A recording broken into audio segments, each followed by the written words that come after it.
मान्यवर बिहार सूचना और प्रजुक्ति विद्या मंत्री श्रीयुक्त जीवेश कुमार का कटक आईटीआई परिदर्शन गोटे राति मध्य सफलता हासिल करी हुए नाही। एथिपाई कठिन परिश्रम मानसिक स्थिरता एवं निजर कर्म को भल पाइबा आवश्यक अटे। आज आईटीआई कटक को माननीय मंत्री श्रीयुक्त जीवेश कुमार श्रम संबल विभाग और सूचना एवं प्रजुक्ति विद्या विभाग भेटिथिले। से वर्तमान बिहार विधानसभा निर्वाचन रे जड़े निर्वाचन मंडली विधानसभा सदस्य भाव में निर्वाचित होइछंती एवं श्रम संबल विभाग और सूचना एवं प्रजुक्ति विद्या मंत्री भाव में कार्य करुछंती। से आईटीआई कटक ठारे स्थापित समस्त उन्नतमूलक लैब परिदर्शन करथिले एवं छात्र छात्री मानक सहित कथबार्ता होइथिले।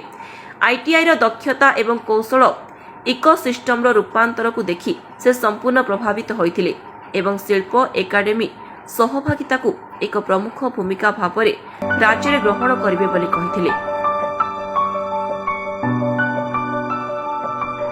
कटक संग्राम जेना रिपोर्ट सत्य न्यूज 24। आपण देखुछन सत्य न्यूज 24।